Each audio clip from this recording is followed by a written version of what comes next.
Waalaikumsalam.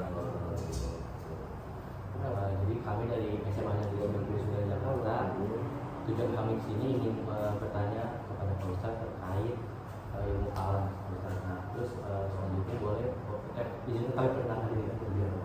Perkenalkan, nama saya Muhammad Ramadan. Saya Fikar Misha Putra. Saya Nasya. Saya Hana.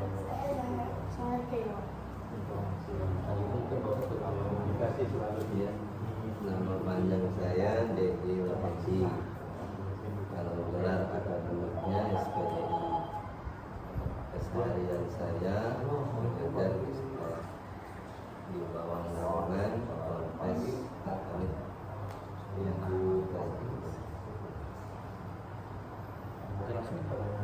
Iya, boleh.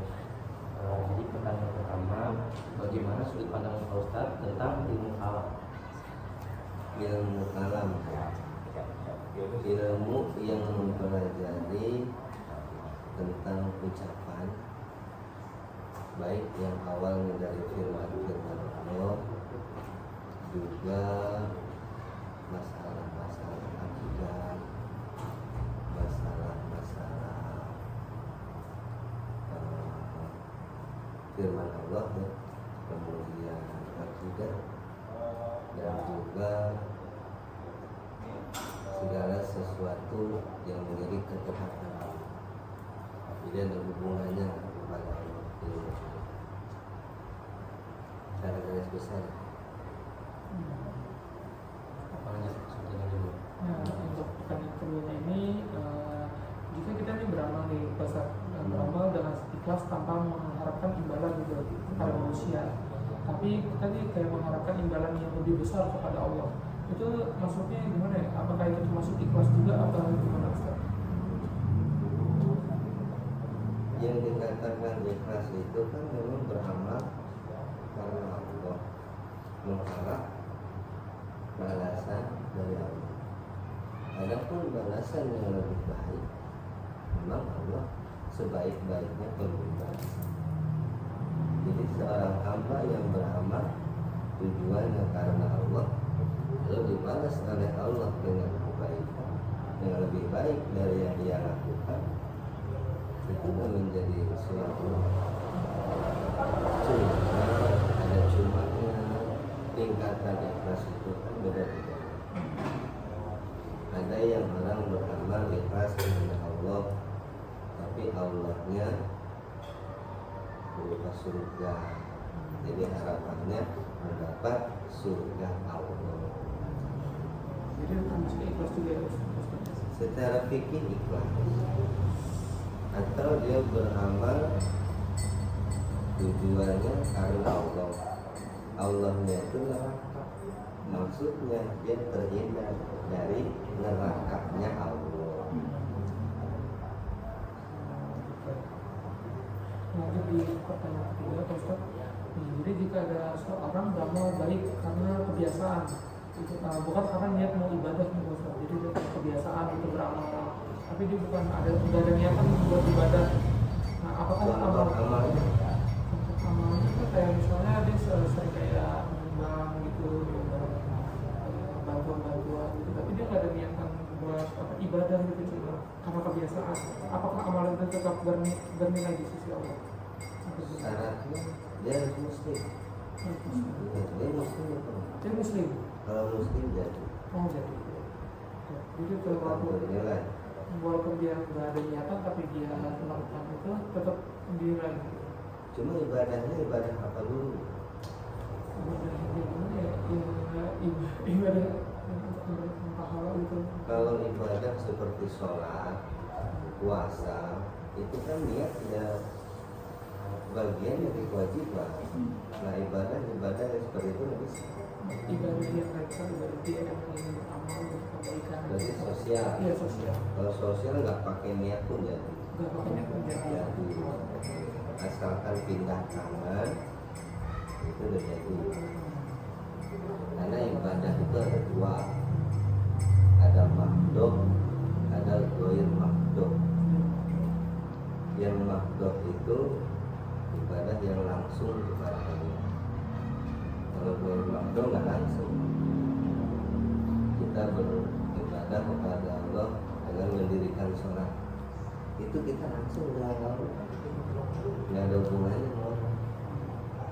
Kalau gue makhluk sedekah, kita ngasih orang, hubungannya ke orang.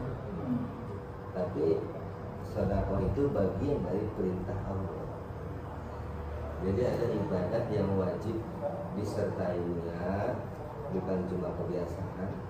Ada juga ibadah yang nggak perlu pakai niat, karena memang tanpa niat pun jadi ibadah itu. Cuma kalau diniatin dapat nilai plus. Karena kata Nabi kan semua amal itu tergantung niatnya.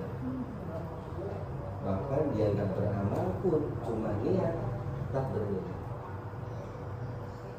Niat baik belum terlaksana. Kalau misalkan ada yang kurang dipahami, nggak apa-apa diulang. Usah ulang nomor 2 atau nomor 3. Aman. Baik, Ustaz, izin untuk memberi pertanyaan selanjutnya. Jika seseorang mengeluh, misalnya dia mengeluh karena di hidupnya ini punya banyak banget masalah, tetapi dia mengaku kalau misalnya masalah-masalah yang datang di hidupnya itu berasal dari Allah, apakah itu masih termasuk bersyukur? Dia mengeluh, cuma dalam keluhannya itu dia sadar kalau masalah-masalah ini yang dia keluhin ini tuh berasalnya dari Allah. asalnya dari Allah. Ujian Jadi juga kayak dari Allah. Iya, ujian cobaan dari Allah. Terus pertanyaannya, Apakah itu masih dianggap bersyukur? bersyukur. Ya. Bersyukur itu kan berterima kasih. Berterima kasih sama bersabar itu dua hal yang beriringan. Jadi kalau kita mendapat nikmat dari Allah, bersyukur. Tapi dengan nikmat itu pun kita diperintah untuk bersabar. Karena nikmat itu juga bisa jadi ujian. Dulu waktu miskin, rajin ibadah. Begitu kaya, jadi nggak ibadah. Nah berarti harta itu nggak semata-mata nilainya nikmat, bisa juga sifatnya ujian. Terus yang kedua, ada orang dikasih musibah sama Allah. Bangun kopinya nih. Ya Allah. Mau bukan mau cuma nggak ada katakan. Kita nikah.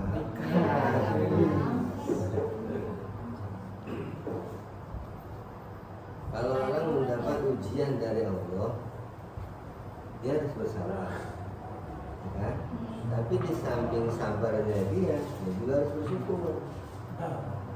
Karena ujian kesabaran itu bisa saja ingin mengangkat derajat. Yukramul mar'u bi'imtihani al-yuhani. Dimuliakannya seseorang itu dengan ujian. Jadi kalau kita dikasih ujian, itu kita mau ditingkatin naik derajat atau mau dihina, diturunin derajatnya, begitu. Jadi antara syukur sama bersabar harus beriringan. Dan juga orang yang sabar itu ada cirinya. Cirinya dia nggak mengeluhkan kesusahannya minimal 3 hari kepada orang lain. Jadi dia pendem dapat ujian, misalkan kesulitan ekonomi, dia nggak mengeluhnya ini, dia nggak cerita ke orang, nggak bikin status debat, gue dari pusing lagi bokeh, nggak boleh macam-macam. 3 hari dia nggak bercerita tentang kesulitan kepada orang lain, dia termasuk orang kecil. Jadi pahami banget. Ustaz, berarti kalau misalnya kita dapat ujian gitu, dapat cobaan dari Allah, terus kita nganggapnya kayak mungkin emang Allah ngasih ini karena ada sebabnya gitu, nanti suatu saat mungkin akan ada pelajaran yang bisa kita ambil dari ujian tersebut. Nah itu tuh berarti respon yang bagus atau gimana Mas? Kalau sekolah belajar dulu baru ujian. Ujian di sekolah itu materinya dari yang sudah dipelajari. Atau ada ujian di sekolah yang nggak dipelajari tapi diuji? Ada. Tapi Jawabnya tapi gimana? enggak sih biasanya. Kan? Pada umumnya kalau di sekolah belajar dulu baru ujian. Iya. Kalau dalam kehidupan ujian dulu, nanti dia belajar dari ujian. Kenapa saya seperti ini? Salah saya di mana? Biasanya orang kalau udah kena sesuatu baru mikir. Kan apa namanya? Kalau ada tekanan dia baru akan naik. Ilmu fisika itu. Jadi manusia itu harusnya dapat tekanan dulu. Saya harus menghidupi keluarga, mencari nafkah. Saya harus nyiapin buat keperluan ini, buat itu, biaya sekolah, belum yang sakit, macam-macam. Karena banyak tekanan, maka dia keluar. Orang yang nggak ada tekanan dalam hidupnya ya biasa-biasa aja, nggak punya beban. Kalau kurang jelas nggak apa-apa, di tiktokin aja pertanyaannya. Kalau begini bagaimana Pak? Terus enggak? Untuk pertanyaan selanjutnya, mengapa malaikat harus menanyakan sesuatu berkali-kali? Jadi di sini tuh kasusnya dulu kan sebelum kita lahir di dunia kita kan ditanyain sama malaikat 77 kali untuk lahir ke dunia. Nah terus kenapa malaikat harus menanyakan itu berkali-kali padahal Allah sudah mengetahui segalanya? Itu sebenarnya begini, kenapa Allah nyiptain malaikat dan semuanya dikasih tugas.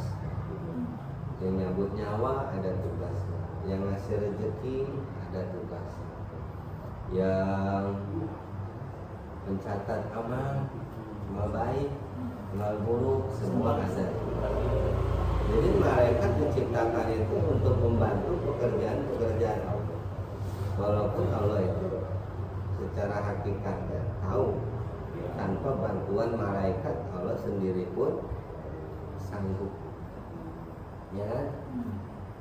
Pernah nggak di satu rumah ada orang punya rumah besar, dia punya banyak pembantu, ada supir, karena dia bisa nyupir, maka dia orang.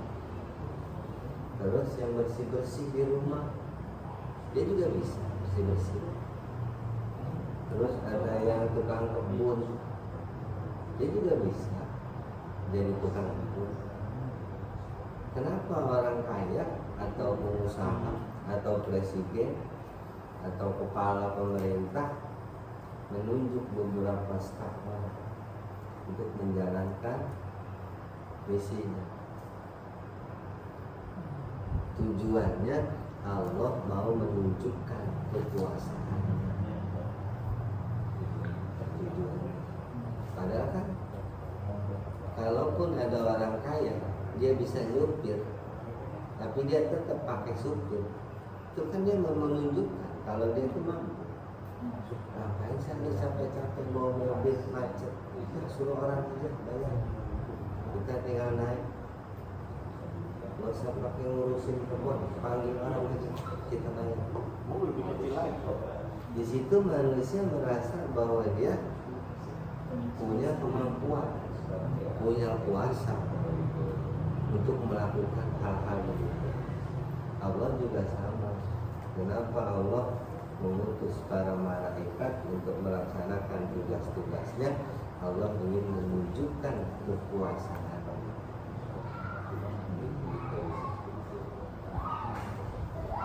Allah nanya malaikat, padahal Allah itu tahu. Kalau tahu ngapain nanya, gitu kan? Itu akal kita.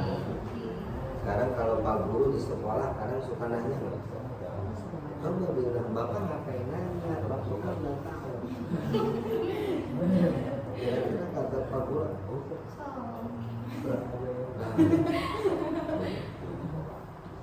jadi kalaupun atasan itu bertanya, orang tua kita bertanya, atau misalkan guru kita bertanya, itu bukan karena ketidaktahuan mereka. Mereka ingin menguji makhluk-makhluknya. Kan mereka juga nggak boleh dia merasa aman dari siksa Allah. Walaupun orang manusia. Oke? Nyambung apa enggak? Oh, nyambung. Kalau nggak nyambung disambung-sambungin. Untuk pertanyaan selanjutnya, jadi kan seperti yang kita tahu kalau misalnya Nabi Muhammad itu udah sukses besar gitu dalam menyebarkan agama Islam. Nah, pertanyaannya adalah apakah kesuksesan Nabi Muhammad ini merupakan kesuksesan Nabi Muhammad dalam menyebarkan agama Islam itu lebih karena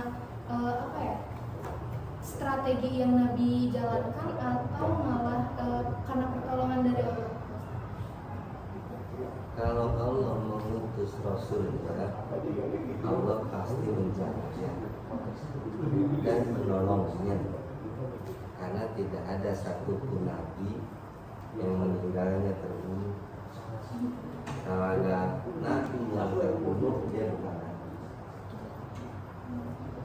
Jadi Allah mengutus para Nabi, pasti Allah menjaga dan melindungi.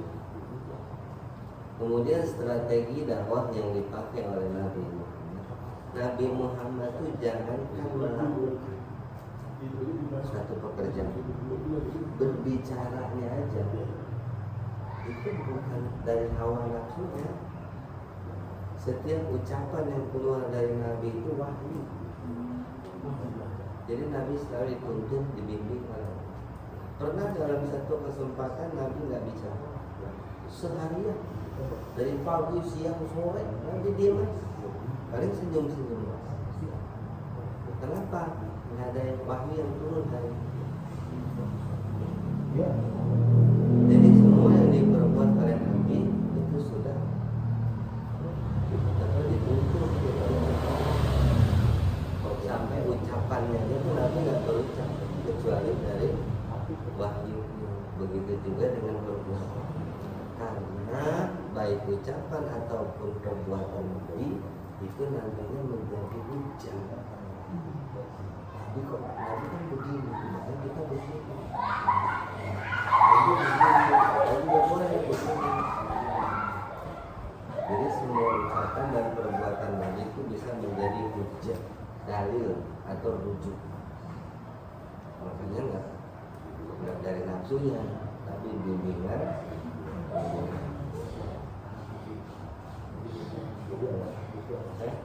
Untuk pertanyaan selanjutnya, Pak Ustaz, jika Nabi Muhammad adalah manusia yang paling sempurna, mengapa beliau tetap mengalami ujian dan kesulitan dalam hidup?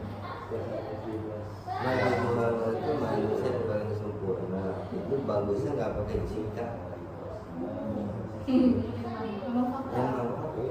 Nabi itu paling sempurna. Ahsanul taqwim, sebaik-baiknya ciptaan Allah. Fisik Nabi itu sebaik-baiknya fisik manusia. Pokoknya kalau berbicara tentang fisik Nabi, satu yang paling sempurna itu dari ujung rambut sampai ujung kaki, yang paling sempurna. Baik itu rambutnya, matanya, kulitnya, hidungnya, bibirnya, tangannya, jarinya, dadanya, pahanya, kakinya, telapaknya, jari jemarinya, langkahnya, semuanya. Terus pertanyaannya kenapa? Meskipun merupakan manusia yang paling sempurna, kenapa beliau tetap mengalami ujian dan kesulitan? Sebenarnya itu bukan kesulitan, itu pelajaran. Sekarang kalau lagi ngerjain soal ujian, suka ngerasa kesulitan. Itu bukan kesulitan, itu bukan datang serta merta. Coba ambil bekas ujiannya, itu sulit. Iya ya. Jadi artinya kenapa Nabi masih mendapat cobaan itu pelajaran. Satu, bahwa Allah akan terus mengangkat derajat orang-orang yang mendapat ujian. Sekarang kalau saya tanya, mau diuji apa nggak diuji sama Allah? Mau diuji. Kalau diuji sama Allah, derajat diuji terus naik. Tapi kalau nggak pernah diuji sama Allah, ya kayak anak nggak pernah sekolah, nggak pernah ada ujian. Anak yang nggak pernah sekolah siapa? Ya anak yang putus sekolah. Iya, di situ-situ aja gitu ya. Situ aja. Hidup ini ujian, yang hidup diuji, yang mati diuji. Dan jangan lari dari ujian. Nggak boleh bolos saya sekolah, nggak boleh. Lagi ulangan kabur. Siapa tuh? Ya. Jadi itu buat pelajaran. Kita bisa mengambil contoh dari setiap ujian yang Nabi rasakan. Dan ujian-ujian Nabi itu beda dengan kita. Kalau kita mah sekarang udah nggak bisa deh, nggak makan 3 hari itu nggak bisa. Seharian juga nggak makan kayaknya susah. Nabi itu pernah nggak makan beberapa hari. Sampai ada ceritanya Nabi mengikat perutnya kan dengan apa? Dengan batu. Itu semua istri-istri Nabi hampir rata-rata mengalami hal yang sama. Jadi istri-istri Nabi juga pernah mengikat perutnya dengan batu karena lapar. Tapi kita nggak sampai ke sana ujiannya. Kita pasti makan. Dalam sehari semalam itu nggak ada manusia yang nggak makan. Karena kita dengan jadi ujian kita sama ujian Nabi itu beda. Coba saya tanya, kenapa Nabi sering dapat ujian? Nabi diuji, ujian yang Nabi terima. Terus kayak masyarakatnya memang sampai yang kayak di lempar batu. Itu ujian atau proses? Ya. Proses ya. Karena kalau dibilang proses pun menurut kita yang manusia biasa seperti ujian, berat banget gitu prosesnya. Ini artinya suatu keberhasilan kita raih nggak mungkin dengan jalan lurus. Kalau Nabi berdakwah diterima-terima aja, nggak ada tantangan. Ini ada satu cerita begini. Kalau Nabi satu nih yang dakwahnya ratusan tahun, Nabi Nuh berdakwah ratusan tahun, terus nggak berhenti karena memang tugas Nabi itu berdakwah. Terus Nabi Muhammad juga berdakwah tiap hari door to door. Door to door, nah ke rumah-rumah diketuk pintu. Tidak tahu itu semua rumah orang. Nabi itu berdakwah nggak cuma ngumpulin panggil orang. Nabi datang. Dia hari didakwah diajak. Walaupun Nabi pernah merasa bukan putus asa, merasa sedih dengan tahunya beban risalah kenabian yang begitu berat, tapi sudah sekian lama belum ada tanda-tanda keberhasilan. Ditambah lagi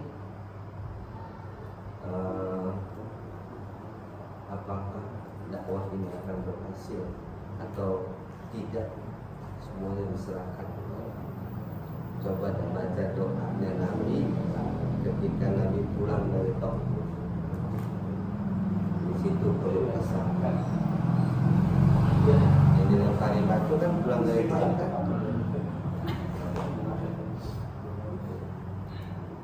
Ada lagi? Paling lanjut ke pertanyaan selanjutnya. Seperti yang kita tahu kan kalau misalnya segala sesuatu ini kan diciptakan oleh Allah. Tapi kayak kenapa Allah itu pasti menciptakan kayak ada keburukan gitu di dunia ini. Kenapa nggak ciptain yang kayak dunia itu berbeda? Itu mau kita. Iya, iya itu kenapa? Kalau kamu beli sayuran itu dibikin kan utuh, kentangnya sendiri, terus beli kol, beli cabai, beli bawang, tempel sama plastiknya atau sama daun pisang, itu kamu beli semua. Kamu beli tempe itu nggak tempe keranjang, tapi dibungkus. Kenapa sampai rumah bungkusannya kamu buang? Terus kentangnya juga kamu kupas, kulitnya kamu buang. Padahal itu kan kamu beli juga. Masak aja semua. Ya kan? Kentangnya langsung iris, cabai bawang nggak usah disiangin. Sayuran juga sama, nggak usah yang dibuang karena semuanya boleh beli. Seperti itu apa bisa? Kenapa sampai bisa? Bisa dipakai. Nggak bisa dipakai. Karena hukum yang berlaku di dunia ini baik buruk selalu berpasangan. Itu hukum dunia. Ada laki-laki, ada perempuan, ada siang, ada malam, ada tinggi, pendek, ada rendah,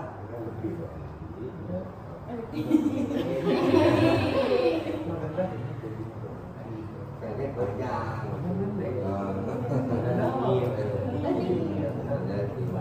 hidup di dunia ini selalu berpasangan, ya kan? Atas, jadi kalau kebaikan pasangannya.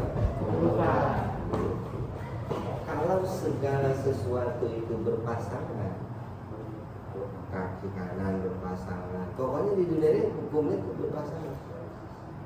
Kenapa kebaikan nggak ada pasangan? Makanya diciptakanlah pasangan kebaikan.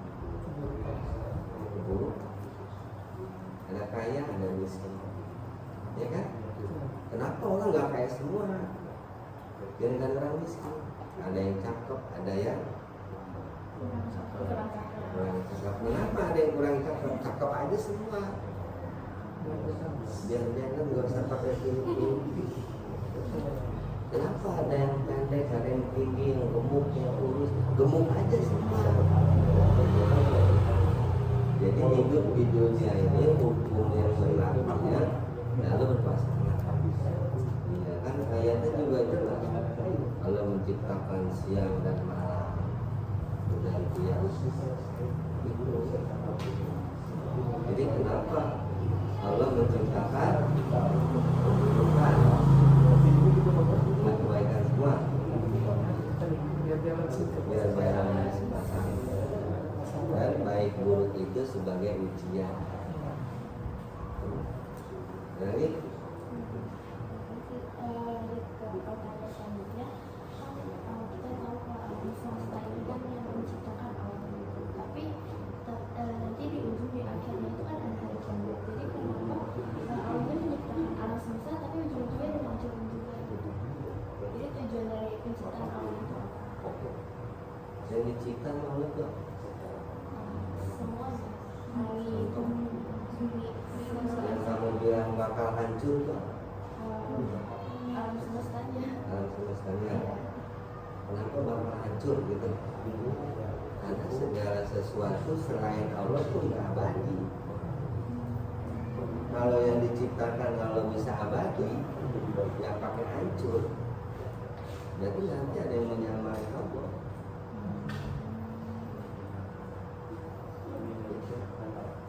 Jadi, Kalau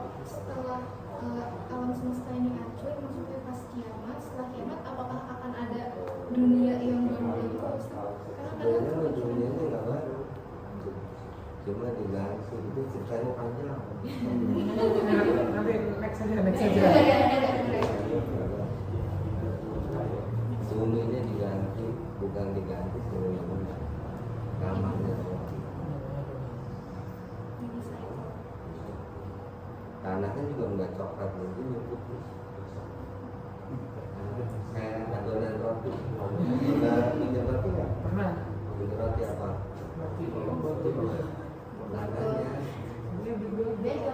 Bagel, roti bagel gitu. adonannya tahu Tahu. kayak gitu kan tanahnya, dan bisa dimakan. kenyang. Adonan itu berarti. Kalau tanah yang sekarang nggak bisa dimakan, Nggak bisa. walaupun warnanya coklat, tapi rasanya Dikasih masuk ke rasa coklat. Rasa mana? Apa rasanya?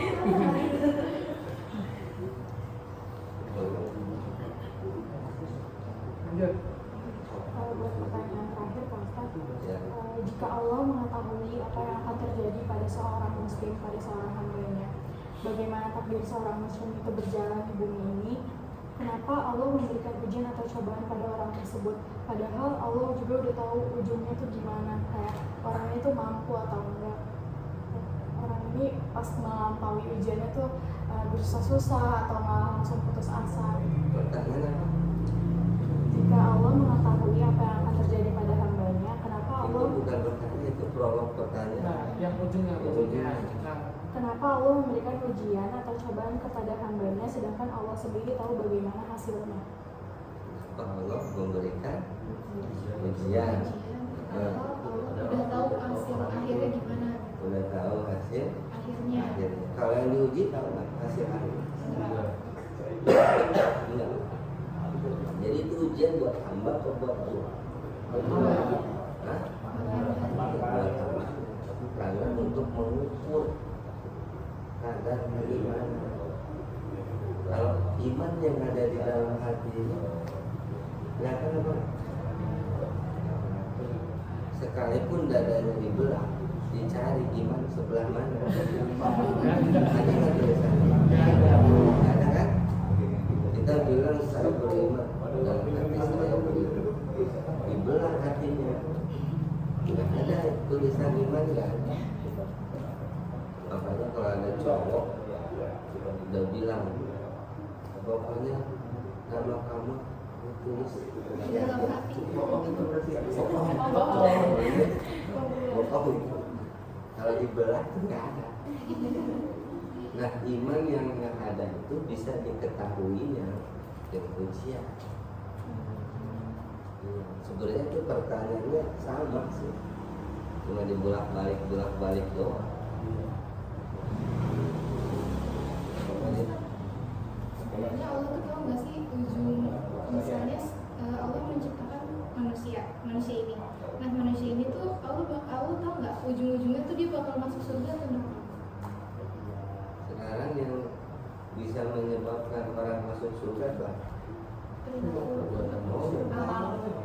Bukan amal manusia, amal dosanya, bukan dosanya. Yang bisa memasukkan seseorang ke dalam surga itu ya cuma rahmatnya Allah, bukan karena ibadahnya. Dan yang memasukkan orang ke dalam neraka juga bukan karena dosanya, karena murka Allah. Gitu. Terus kenapa Allah? Tadi? Mungkin pertanyaan yang sempat terlintas di pikiran saya tuh, kenapa Allah misalnya Allah udah tahu ujung-ujungnya hamba ini tuh akan masuk neraka. Nah kenapa Allah tetap menciptakan? Hah? Iya ya? Kayak gitu deh. Saya kepikirannya kalau misalnya ujung-ujungnya udah masuk neraka, kenapa tetap diciptakan? Iya, kayak tempe, iya. Ya, sebenarnya bahagia dan celakanya seseorang itu udah ditulis. Saya celaka atau bahagia itu udah ada tulisannya. celaka atau bahagia. Setiap orang itu sudah ditulis dia bakal celaka atau bakal bahagia. Ya udah, tulisannya sudah ada, tapi dia nggak tahu celaka atau enggak. Nah, tugas dia di dunia mencari tahu, dan bukan hanya nyari tahu, berusaha jangan sampai dia celaka. Sekarang Mas ini ditakdirkan sama Allah misalkan jadi orang yang bahagia, ya kan? Terus dia tahu aku udah ditakdirkan sama Allah menjadi orang bahagia. Kira-kira dia mau nggak beramal? Enggak, pasti beramal. Sudah tahu bakal bahagia.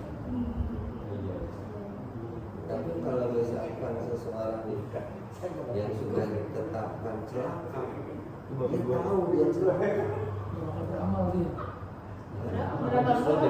Justru malah beramal. Kesalahan mikir. Atau contoh gampangnya gini nih, contoh gampang ya.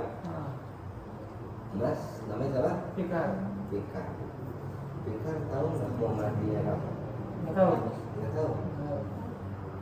Seandainya Pikar dikasih tahu sama Allah, matinya tahun ini, bulan ini, jam ini, kira-kira pas mendekati waktu itu, Coba. kenapa nggak dikasih tahu mati? Biar istiqomah kebaikan. Jodoh itu kan udah ditentuin. Iya betul. Aku udah tahu belum jodohnya? Belum. Seandainya jodoh itu dikasih tahu, ini jodoh gue. Ini nggak percaya ya. Karena masih ditentukan. Jadi ntar ada proses-proses, dekor, baru udah benih-benih tuh muncul. Benih-benih rasa suka dan sebagainya. Kalau langsung dikasih tahu jodoh saya itu, tanya lah, itu. Oh enggak, jodoh kamu banyak. Wah, kok banyak nih? Bingung banget. Ada lagi? Udah, tehnya diminum lah. Iya. Yang gigi.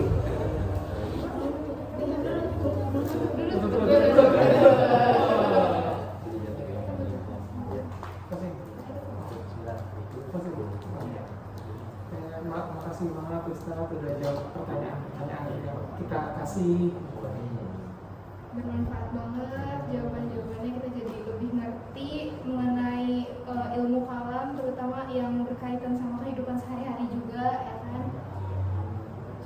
Sudah nanti ini kan videonya dikasih juga kan nanti di PPT, jadi mungkin satu kelas itu bisa nonton videonya, mungkin juga bisa jadi tahu gitu tentang sharing-sharing tentang ilmu kalam ini, tentang pengertian tadi udah Ustaz jelasin gitu. Nanti dulu